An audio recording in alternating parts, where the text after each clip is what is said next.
আরো একটি লজ্জার কথা শুনেন কবিতায়, ভালো ভালো মাংস পেরাই খাজিন্দারে খায়, তারা বসে মিলে ঝুলে কয়েক দফা খায়, আর বাটির বাটি মাংস আবার চুরি কইরা নাই। কেমন কইরা করে চুরি শুনেন বন্ধুগণ, একে একে বলি আমি শুনেন দিয়া মন। পায়খানাতে যাব বইলা লোটা হাতে নিল, পানি না ভরিয়াই লোটাই মাংস ভইরা নিল। মাতবাগ থেকে লিয়া পালাইছে, বুঝতে পারছেন? আর যাব না ওইদিকে। আমি কি করিলাম এ দুনিয়ায় আসিয়া,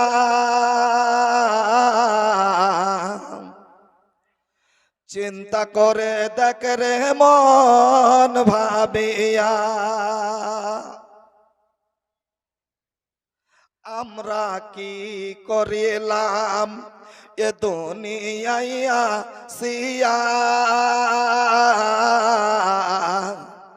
চিন্তা করে দেখ রে মন ভাবিয়া। দুনিয়াদারি মোহাবতে পড়িয়া, আল্লাহ রসুল সবই গেলাম ভুলিয়া।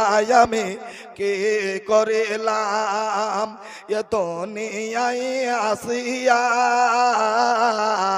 চিন্তা করে দেখ রে মন ভাবিয়া। কারবা বাড়ি কারবা ঘর কারবা কে, যখন চলিয়া যাইবে তোর প্রাণ পাখি। পাখি যখন পাখি দিয়া চলিবে, সোনার দেহ বিছানাতে রহিবে।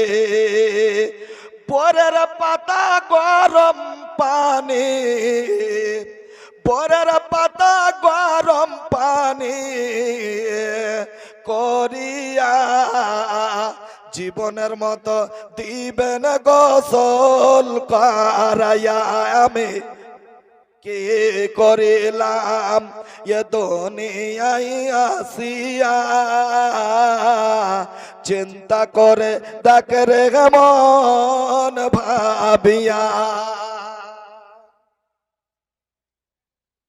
বাজার থেকে সাদা কাফন, বাজার থেকে সাদা কাফন আনিয়া, জীবনের মতো দিবেন তোমায় সাজায়া। আমি কে করিলাম এ দুনিয়ায় আসিয়া, চিন্তা করে দেখ রে মন ভাবিয়া।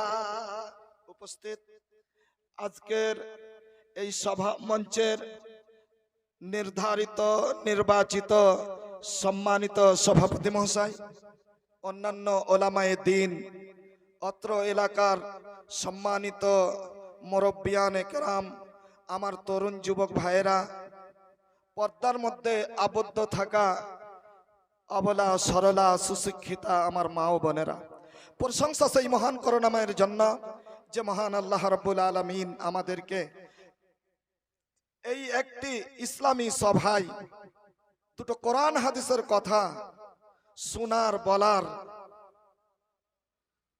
জন্য যে আমাদেরকে এনে বসিয়েছেন, সেই মহান আল্লাহ রাব্বুল আলামিনের আগে আমরা প্রশংসা করি। সকলে একবার বলুন আলহামদুলিল্লাহ। তারপরে পরে আমাদের ধর্মের গুরু আকায়েদ ও জাহাঁ তাজদারে মাদানী রসুল আরবি জনাব রসুল্লাহ বলেন সাল্লাল্লাহু আলাইহি ওয়াসাল্লামের প্রতি কোটি কোটি দুরূদ ও শান্তির দ্বারা বর্ষিত হোক। আল্লাহুম্মা সাল্লি আলাইহি আল্লাহুম্মা বারিক আলাইহি। সম্মানিত মুসলিম সমাজ, আমি এই যে আসতে লেগেছে এরই ব্যাপারে আমি আয়াত পাঠ করেছি, হাদিসও পড়েছি। তো আপনি ভাববেন যে কি আর মৌলবি বক্তব্য রাখবে, না, মনে করিয়েন না। খুব দামি কথা আপনি পেয়ে যাবেন, আপনি খুব দামি কথা পেয়ে যাবেন। বাপজান, আমি আয়াত পড়েছিলাম, প্রথমে একটা খুব দামি আয়াত আপনাদের কাছে তুলে ধরেছি আমি। আল্লাহ কি বলছেন শুনেন। বিসমিল্লাহির রহমানির রহিম। ইয়া আইয়ুহাল্লাযীনা আমানু হাল আদুল্লুকুম আলা তিজারাতিন তুনজিকুম মিন আযাবিন আলীম। আল্লাহ রাব্বুল আলামিন এই সমস্ত ঈমানদারকে ডেকে বলে আমানু বলে শব্দ নিয়েছেন। আল্লাহ আমানু আখ্যায়িত করেছেন, তার মানে যারা ঈমান এনেছে, যারা আল্লাহর প্রতি ঈমান এনেছে, ওই সমস্ত ঈমানদারকে ডাক দিয়া বললেন আমানু, হে ঈমানদার দলেরা শোনো, তোমাদেরকে কি আমি একটা ব্যবসার কথা বলে দিব না? এমন একটা বিজনেসের কথা তোমাদের কি বলে দিব না? যেই ব্যবসাটা করতে গেলে, যেই বিজনেসটা করতে গেলে কি হবে? ওই ভীষণ যে আযাব, জাহান্নামের আযাব, যেই 3000 বছর ধরে যাকে জ্বালানো হয়েছে, ওই 3000 বছরের ওই জ্বলন্ত আগুন থেকে তুমি পরিত্রাণ পাবে। বাপজান, এটা কি আর চারটিখানিক ব্যবসা গো?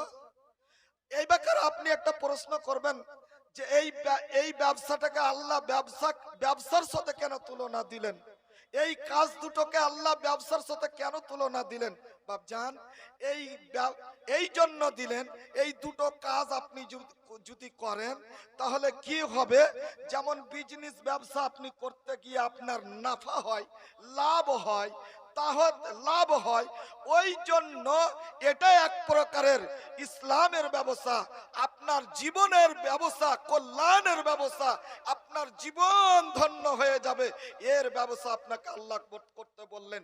এই ব্যবসা যদি আপনি করে নেন সঠিকভাবে, দুনিয়ার ব্যবসা করে তো আপনার শুধু পেট ভরবে, আপনার ছেলে মেয়ের পেট ভরবে, কিন্তু এটা এমন একটা ব্যবসা আল্লাহ রাব্বুল আলামিন করতে আমাকে বললেন, আপনাকে বললেন, মুমিনদেরকে বললেন, যেই ব্যবসা করতে গেলে তোমার ওই ভীষণ জাহান্নামের আযাব থেকে মুক্তি পেয়ে যাবে।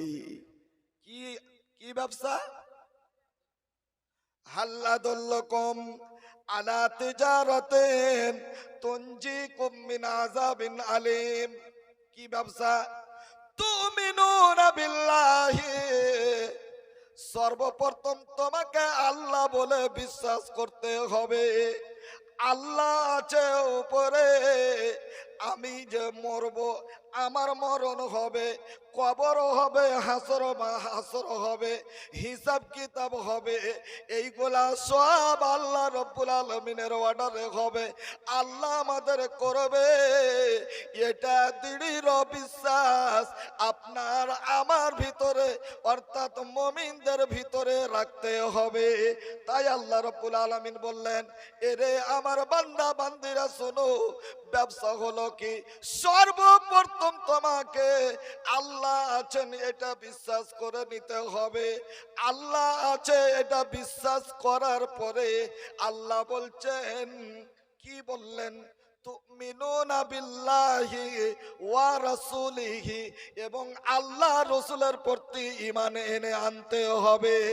আল্লাহ এবং আল্লাহ রাসূলের প্রতি ঈমান আনার পর আল্লাহ বলছেন, ওয়া তুজাহিদুনা ফি সাবিলিল্লাহ, এবং আল্লাহর রাস্তায় তোমাকে জিহাদ করতে হবে।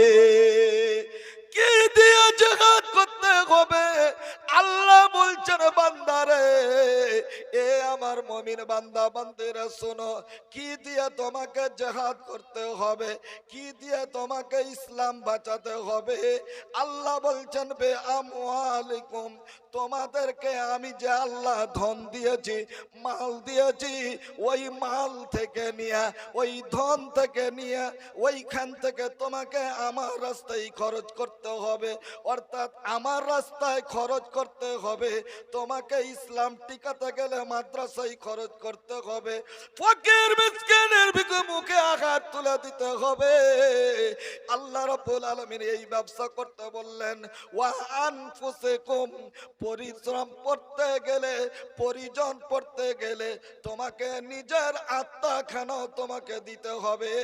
তোমার শরীরখানা, তোমার বডি খানার পরিশ্রম তোমাকে দিতে হবে।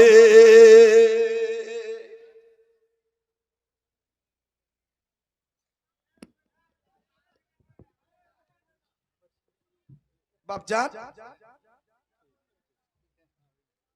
তাহলে আল্লাহ রাব্বুল আলামিন কত সুন্দর কথা বললেন কোরআনের মধ্যে, যে তোমাদের ব্যবসা হলো কি, ইসলামকে বাঁচাতে গেলে, কোরআনকে দুনিয়াতে টিকিয়ে রাখতে গেলে আপনাকে এই সমস্ত মাদ্রাসাগুলোতে পরিশ্রম দিতে হবে। পরিজনে আপনাকে মাল দিতে হবে, পরিজনে আপনাকে নিজের বডিখানার পরিশ্রম দিতে হবে। জান এবং মাল দুটোই দিয়ে আপনাকে আমাকে সহযোগিতা করতে হবে। তাহলে ইসলাম টিকবে, তাহলে আপনার এই ব্যবসাতে লাভ হবে। কি লাভ হবে? কি লাভ হবে? এই ব্যাপার আপনি মাদ্রাসাতে করলেন কি? মাদ্রাসাতে করলেন কি? দান করে দিলেন। কি দান করলেন? টাকা দিয়ে দিলেন। কি দান করলেন? নিজের শ্রম দিলেন, আপনি নিজের বডিখানের শ্রম দিলেন, খেটে দিলেন মাদ্রাসাতে, আপনি মরে গেলেন। খেটে খেটে দিয়ে একটা মাদ্রাসা ঘর তৈরি করে দিলেন, নিজেই কষ্ট করে মাল উপার্জন করে আল্লাহর রাস্তায় দিয়ে দিলেন। একটা মাদ্রাসাতে টাকা দিয়ে দিলেন, আপনার টাকার দ্বারাই 5খানা ইট তৈরি ইট হলো, একখানা ঘর খাড়ো হলো, একখানটা সুন্দর করে মসজিদ তৈরি হয়ে গেল মাদ্রাসার ভিতরে। এই ব্যাপার এই জিনিসটা করার পরে আপনি মারা গেলেন। মারা গেলে কি হবে? মরে যাওয়ার পরে যে আপনার নেকি বন্ধ থাকবে, এই নেকিটা আপনার বন্ধ থেকে যাবে না। আল্লাহ রাব্বুল আলামিনের নবী বলছেন যে এই পরিশ্রম আপনি দেওয়ার পরে আপনি মাদ্রাসার ঘর তৈরি করে দিয়েছেন, মসজিদে ঘর তৈরি করে দিয়েছেন, মসজিদ তৈরি করে দিয়েছেন, তারপরে আপনি মারা গেলেন। মরে গেলে কি হবে?